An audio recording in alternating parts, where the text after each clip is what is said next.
I am Danica. And I am Myra, and this is a Black Women Healing Podcast. A space to discuss mental wellness. A space to dive into soul care and vulnerability. Here, we will support you on your journey as you focus on your healing, while also giving you the work along the way. Welcome to Black Women Healing Podcast. Hey, y'all, we're back with another episode of Black Women Healing Pod. And as usual, we're going to kick it off with a random discussion. So I was thinking, if you were to compete in the Olympics, what would your sport be, Danica?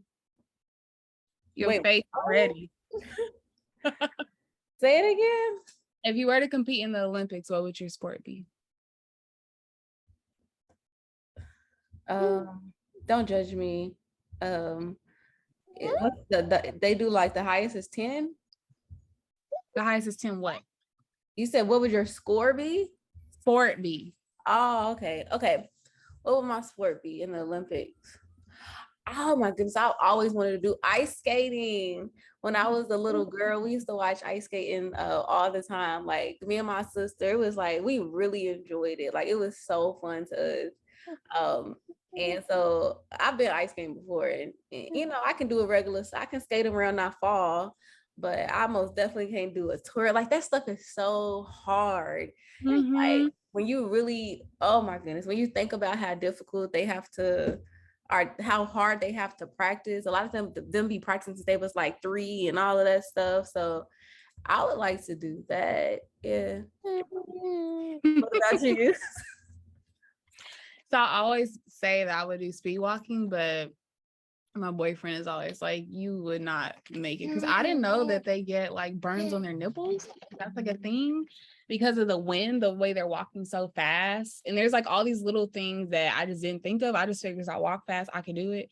So it would be a tie between speed walking and pole vaulting. So I think that's so cool. They throw themselves in the air off of a pole. So it would be a tie between those. Wait, speed walking, just to clarify. So speed walking can make your nipples burn. What'd you say? Yeah. So he's the baby. Because you're walking so fast and the wind is blowing up against your nipples really hard. Supposedly, this is what I've heard. That it can give some like burn to your nipples. Like think like, you know how like when your thighs rub together? Like think of that like really intensely, but up against your nipples. Ouch. Yeah, I didn't know that because I was like, I'm gonna train to speed walk. And he was like, did you know that this is a thing? And I was like, no, maybe it's not for me then. You do walk fast though. Myra walks fast. She walks so fast. I could do speed. Well, I was set on it too until my heart got broken. So yeah, you don't want your nipples to feel like that.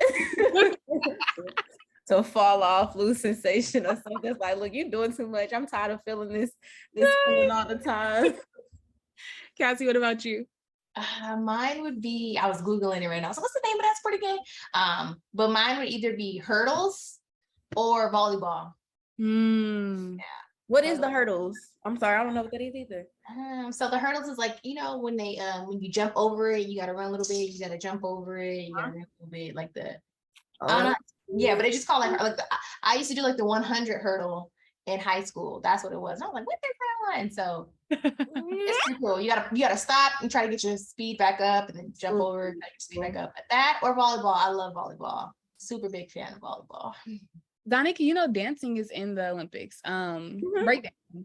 Oh no, I did not know that. No. Oh, you knew dancing was in it? I didn't know breakdancing was in it. I didn't know breakdancing in general was in it until I was making a joke. And I was like, they should have breakdancing in the Olympics. And Isaac was like, it is in the Olympics. And I was like, oh, my bad. They have like everything in the Olympics, right? Like I'm gonna have to look up the list to see. It's the fast walking. That is so hilarious. And me, I was like, I'm about to train. I'm serious. Oh my goodness.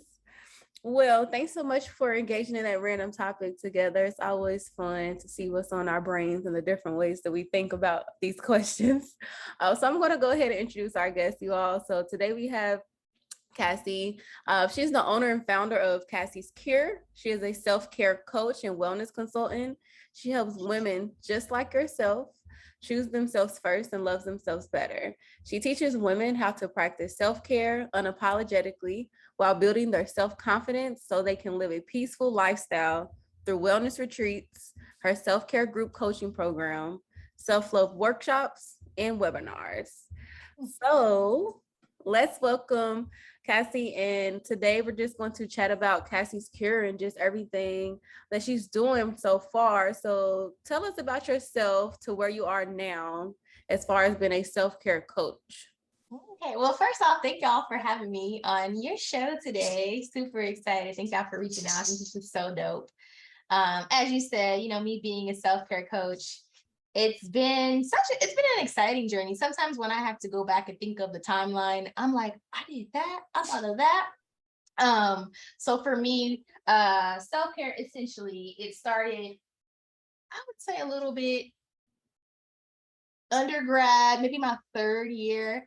I had got out of an emotionally unhealthy relationship, and I had went to therapy. I was like, something ain't right. And that was my first partner, my first boyfriend ever, because my mom was real strict, so I didn't date in high school. And so I remember feeling like just off. And everyone's like, girl, child, you be all right. That's first love's curse. You be okay. You be okay. Like all Black parents are, you be all right. And I was like, no, y'all, this, I feel broken. I'm hurt. I'm sad. And no one had the right words for me. Like, you'll be okay. We done all been there. And I'm like, something was just still off. So then I decided to go to therapy on campus at college. It was free. And I was like, I need somebody to talk to about this. And when I went and signed up with my therapist, that's when we got into the whole, we got to the root of what it was. Like, it has surpassed the relationship. Like, the relationship was more so the tipping point. And we had started talking about self-care. She was just like, how do you care for yourself? And I was like, I don't know. And that's when it became a thing to me of like, wow, Cassie, you don't practice self-care. Like, you kind of live your life doing things that other people want you to do, or trying to have be a perfectionist, and just like, we got into like childhood trauma, daddy issues, like the whole nine. And I was like, see, just some regular, like everyone's trying to tell me. And so working with that therapist, I had started getting deeper into what self-care meant to me, like how I wanted it to show up in my life, like mentally, emotionally, just physically, financially, self-care, like all of that. And as I started doing that, I would have conversations with my friends, and they would be like, oh, I went through that too. And I'm like, you gonna talk to nobody about it? They're like, I didn't know who to talk to. And so one of the things that my therapist had assigned me was journaling. So I had created a wellness blog, and for like a year, I didn't share it with nobody. And after a year, because I was spilling the tea. I was like, I can't share this with the world right now. No, they're gonna be like, what's going on?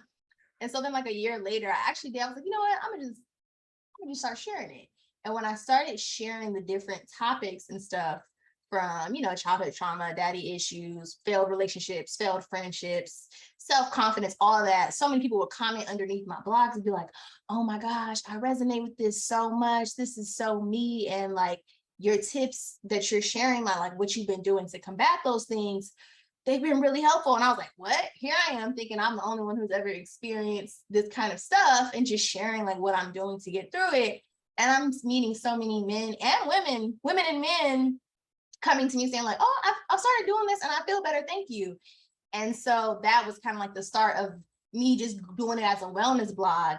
And with me working on campus in college and undergrad, I learned how to do like programming and planning retreats and all that kind of stuff. And so I would do that stuff offline just for me and my small group of friends. And every time I would do it, my friends would be like, oh my gosh, you should just make a business out of this. People would come, or people would come and be like, I want to peaceful and stuff. And so over time, after my friends being like, girl, if you don't start this business, like do it. And January 2020, right before the pandemic hit, I was like, all right, it's a new year. I'm going to start a self-care wellness business. I'm going to turn this blog into a business. And that was the start of it. And for the self-care coach, that title came a little bit later. First, I was like, I'll be like a life coach. Then I was like, I'm a confidence coach. Then I was like, I'm a self-care and confidence coach. I mean, the name hopping was real. And then finally, like, it just kind of like dawned on like the beginning of last year, like, girl, you're a self-care coach. Like, that's your thing. You talk about self-care all the time, mental, emotional, spiritual, financial, just so many types of self-care. I'm just like, I'm a self-care coach. And now here I am today, hosting wellness retreats, workshops, events, doing like wellness consulting trainings for like large corporations and stuff like that. And I'm just like, wow, this business has grown 2 years, even though like, I guess I could say I have been subconsciously working on it since like 2017. It just, 2020 was the year that I finally was like, all right, I'm gonna make this a thing, a business. Wow. Wow. Thank you so much for giving us the backstory. It's rare that, you know, sometimes people go back and really give us the roots like that. And so and to make it more personable, like, I mean, this was your story, right? It started off like that. And you really just brought the world and the people in to like, this is a way to heal, right? A safe space. And like, that's kind of what it was essentially rooted on. Cause I was like, dang, we don't have like one of the things that a lot of my clients or my audience always tell me, they're like, you're so non-judgmental. And I'm like, well, that's because I don't like to be judged. And so you could tell me you done sucked and did all that in the world, and I'm just be like, okay, because I don't like being judged. And I think that was like one of the things that I really wanted to be intentional about, creating like a safe space where you're not judged. I'm just giving you like love and support. And the title of my business is a play on words. It's Cassie's Cure. Like, this is my cure. Like, this is literally what gets me going, but it's also my cure to the world as well, to help the world. So like, that title is like very, this is my cure and it's y'all's if y'all want it to be, but it's home. It's personal for sure. Thank you for sharing your journey, Cassie. As self-care has become more something that we're talking about a lot, I feel like it can be difficult for folks to really understand what it means now. And so I'm wondering, how do you describe it to folks to help them better understand? Yeah, and you know, and I talk about this a lot because self-care is definitely becoming a buzz term. Mental health, and I'm glad that it's blowing up, but like, I do have the fear for when things are mainstream, because people just tear them apart and don't really know how to properly utilize those things. And so one of the things for me, as I've learned about self-care, is what are you doing for the best interest of your mental, physical, emotional, spiritual, financial health? Like, what are those things? That is self-care. Like, what are you doing to create an environment where you can show up unapologetically, where you can show up as raw as you need it to be, you know, where you can show up with your mistakes, you know, where you can show up with all of your emotions, where you're not policing yourself. Like, what are you doing to create those kind of environments where you feel comfortable in your skin, where you like, you know what, I got this zit on my face, but I still love myself. Like, what are you doing? To me, that is self-care, like assessing all of those kinds of things, because it's like, we're encouraged to show up in ways that pleases everyone else. So what are those things that you were doing that's solely for Cassie, what Cassie likes? And Cassie doesn't like it just because Myra told her to like it. Like, no, Cassie just likes it because she likes it. For me, exploring those things and then practicing those things, that is self-care. So if it's a bubble bath for you, that is great. If it's like, you know what, I got my candle, that's great. That I specifically love this scent. I don't just buy this candle because someone else likes it. Like, this is my candle. That is self-care. Self-care is really figuring out what you specifically need as a human being on this earth to live a peaceful and comfortable lifestyle. Yeah, thank you for sharing that. I've been doing this thing since the start of August. Every day I have to do something that I enjoy, and it has to be like, I really enjoy it. It can't be anything that someone suggested to me, and I've been documenting it. So some days it's kind of hard where I'm like, ooh, I don't know what to do today, because I'm trying to do different things. And so it's been a challenge. So I invite y'all that are listening to also maybe try out this challenge, maybe just try it for a few weeks. That's what I'm going to be doing, and just seeing where it goes. So that way I can be like, okay, these are some of the things I like, if ever I'm like struggling to do something that I enjoy for myself. So I'm going to do that. So I wanted to ask you, what might work look like working with you in addition to a therapist? What would that look like? What might working with me in addition to a therapist look like? Yeah. Oh, I think that's so interesting, because I'm going back to school to become a therapist. I know. So I'm always like, Yes. I don't know the drastic difference. I mean, one's licensed, one's not, which is why I don't claim myself as a therapist right now. But I think for me, a lot of a lot of my clients who have worked with me or who have attended my events, when you're working with me, you are stepping into a safe space to where you can be your most authentic self. And I think that I would hope that you feel that way with a therapist as well.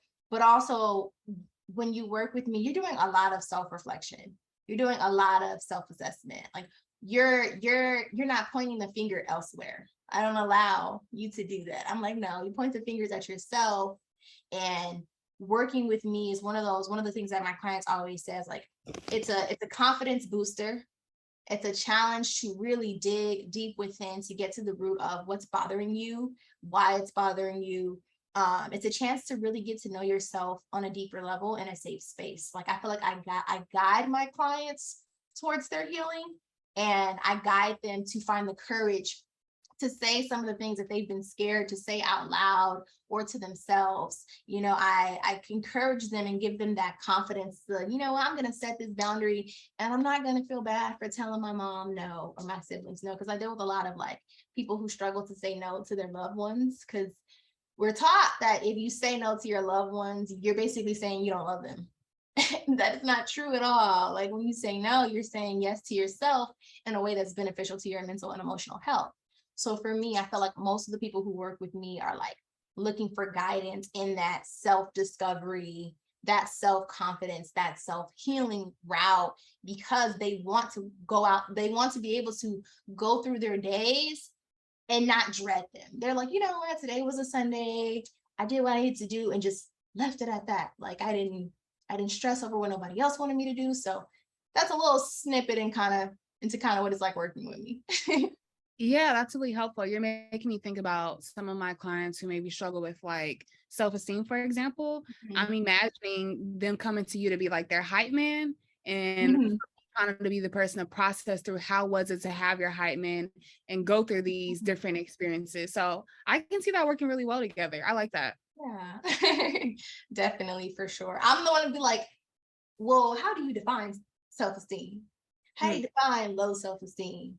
Like what gets your self-esteem this low? Like we be going deep, me and my client. They like, dang, I'm like, you said you wanted to love yourself. You said you want it. So I gotta dig at it so we can figure out how to love it. That's how it is. Like that. That's dope. Yeah. I know we talked about in your bio your boot camps. And so can you give us a tease of what your boot camps are like? Yeah. Oh my gosh. I'm getting ready to relaunch one soon. I'm thinking October. But so it's a 6-week group coaching program. And it's called Courage because, you know, the courage to love yourself better and choose yourself first. And in these boot camps, it's cool. My last one, I had about, I want to say 10 to 15 individuals. I had 2 men be a part of it because they were like, can we please? And I'm like, I serve women, but they were like begging. I'm like, okay, let me check with the ladies. Ladies said it was okay. So that was cool having men in that experience. But typically what I do is, again, we're breaking down the definitions of certain words and how we've been defining them. If we've been defining them wrong, I'm giving them homework assignments. I'm putting them in breakout rooms to talk to one another, because sometimes you could get the most words of encouragement from a random person.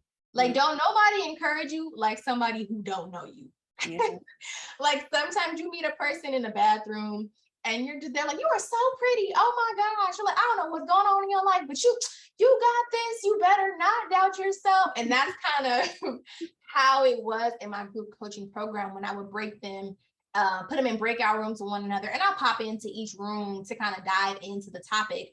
But I think like one of the biggest things that happens in my group coaching program is that I've seen all of their confidence boost. And I've seen them being more willing to try to practice self-care. Like they're like, you know what, I got an accountability group. People are checking in saying like, did you do your self-care assignment this week? And if you didn't do your self-care assignment, we're not beating you down. We're just like, okay, let's try to maybe find a different, easier one for you to do this upcoming week. Like there's so much support. There's so much healthy challenges. And then there's just room for you to be honest. Like, y'all, I didn't do the homework last night. Okay. You just couldn't. It wasn't in capacity. Because the point of it all is not to make you feel bad. It's to give you these things and these steps and tools you can take to eventually over time make your life more better, more peaceful. So That's a really good program. I was happy when I created it. I mean, yeah, that sounds amazing. I love that. It's like community. And so it's like being led by someone who has expertise in this area. So it's like they have support by not only you, but also the community, which is the ongoing support, right? Because it's like you can't be there forever for every single person. So that community is really important. So with all the work that you do, like you're pouring into people, you're pouring into community, pouring into everybody, right? So how do you take care of yourself and continue to utilize some of these things in your life? Right. Yeah. You know, people ask me this question often, and it's always so interesting to me. And I start by saying, I practice what I preach. So anything that I'm like encouraging people to do on my page or through my business, I'm literally doing that. But then too, aside from that, I'm doing this business. Like I get to do what I love for a living. That's a whole different kind of peace. Like I am choosing to be like, oh, I want to have this workshop. Cool. Like me being able to have that freedom of creative expression, like that right there alone is self-care. Because like I have my 9 to 5, but when I'm doing what I'm doing through Cassie's Cure, I'm telling myself like your 9 to 5 does not define you. Like it's your 9 to 5, it pays the bills until Cassie's Cures can pay all of them. But like I'm still doing what I love. And I think that is self-care. So whether I'm doing it within Cassie's Cure, I like to take myself on movie dates. I like to go to the beach by myself, like little things like that, being intentional of like, all right, Cassie, like at the end of this month, I'm going to take a week off. I don't know. I might sit at home all day, but I'm doing that for myself. And I don't feel bad about it. I haven't felt bad about a decision that I've made in a really long time. And that's peace. When you don't, because you know, sometimes you're like, dang, oh my God, I'm so dumb. Why did I make that decision? I don't even have that mindset anymore. I'm like, dang, I shouldn't have did that. But okay, like to be at a state of peace like that, to where I'm just like, I'm moving with my life. I'm not like holding myself back. I don't blame myself for what I did last year, the year before, but also too, I've been so much more intentional about the friendships that I built. That's another form of self-care for me. There's like, you got to come with certain qualities to even be a close friend of mine. And I'm not saying that like you're going to wait. If you don't have this, you can't be my friend. It's more so of like, hey, like this is what I need in my friendships to show up as the best Cassie. If you ain't got it, I ain't gonna make you feel bad for it, but I also just can't give you a front row seat to my life, because that's really what I need to be in my most loving and peaceful state. And that's why I like to be in my loving and peaceful state. I don't like to be mad, Cassie. That ain't fun. You know what I mean? So being intentional, how I take care of myself is being intentional about the work that I do, the friendships that I keep, the company that I keep, being intentional about the work that I do in my 9 to 5, going back to school to become a therapist. Like, I know I love this field of work. I love self-care and wellness. And so take care of myself. I put that at the forefront of my life and everything that I do. And that allows my days to be more peaceful. And on my stressful days, when I'm having a bad day, I'm like, y'all, like I'm having a bad day, having a bad week. I'm not gonna make myself feel bad for feeling bad. I'm just like, oh, this is where we are right now this week. This is a sad week. I let my feelings be. And that has been really helpful for me to continue on and keep pushing. Yes, I love that. Yes. Yeah. Making me reflect on all the things I've had to do as of recently to make sure I'm enjoying my life. So I was listening to it like, yes, thank you. I love that. Yes. Yeah. It's so important to engage in the things that we love to do to make sure that we are taking care of ourselves. I love that. So as we wrap up, we always ask our listeners if they have any takeaways, and that could literally be anything that you want our listeners to hear from you. I'm thinking of right now. You know what? I think I would say the key takeaway, that something that I share with my friends, my family, and my clients is that there's no reason that you should live an uncomfortable lifestyle. You shouldn't be uncomfortable in your skin. Like this is the only set of skin you get to live in that we know of. I don't know what the afterlife is like, but it's like, and you should be comfortable. You don't want to get to the age of 80 and then reflect on life and be like, out of all these 80 years, I only enjoyed 5. Like, what are you doing to build a life of like, when you do have to reflect and look back, you want to look back and say, I enjoyed it more than I hated it. I enjoyed the majority of my years. And whatever age you are at right now, if you can't say that, what do you need to switch up to be able to change that statement for the next 10 years? You know what I mean? And just really understanding that you just shouldn't live a lifestyle that's uncomfortable 24/7. You have your uncomfortable moments, uncomfortable days, uncomfortable experiences, but life should be more comfortable than uncomfortable. That's one of the key things that I like to think of, and I just like to leave with people. I love that. It's making me think about, I always tell my friends, because I have friends who are like really, really hardworking and their whole life is just like working. And I'm always like, let's say you pass tomorrow, at your funeral, do you want people to be like, she was so hardworking? And they're always usually like, no. And I'm like, well, consider the things that you do and the trajectory of your life and the choices that you make and how you choose to, live your day-to-day life. And that should be, in alignment with what you want people to say at your funeral. And they're always like, wow, I never thought of that. So I think that's also just something I'm always thinking about. Like, do I want to be described as hardworking? Definitely not. Yeah, definitely. That makes perfect sense. Look at you sharing notes. Well, thank you, Cassie. Danica, is there anything that you wanted to add? No, I really enjoyed this episode. I love just to hear you like helping the community, but more importantly, helping yourself. I loved your answer about how you're able to take care of yourself. I feel like a lot of times people who do this type of work struggle with that. So yeah, I enjoyed it. No, definitely. And it's all about finding that balance between being an expert in the category, but also a human in it at the same time. And before you're an expert, before you're anything else in life, you are human. So you can't downplay that factor of anything that you do.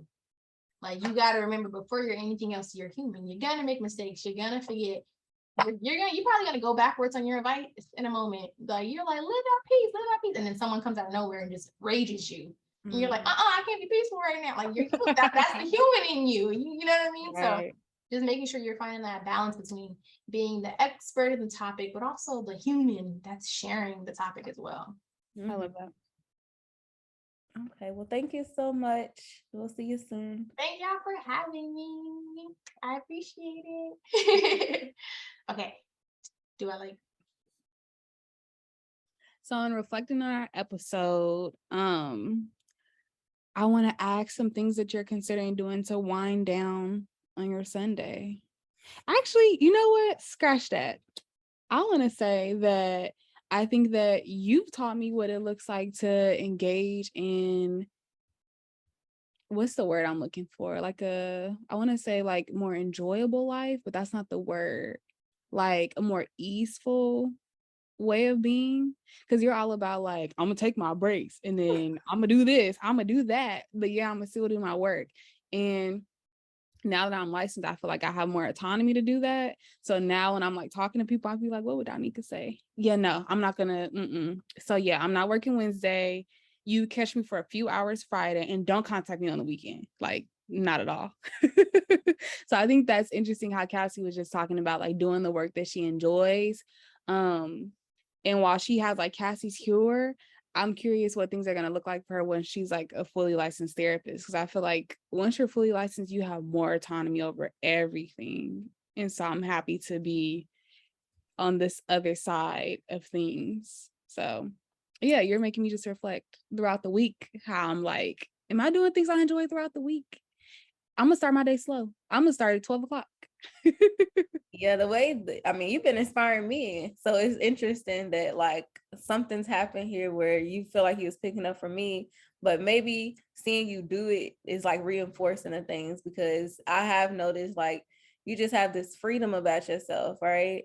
I know I had told Myra like last week that I felt like she was softer, and it's weird to explain to y'all, but it's like this,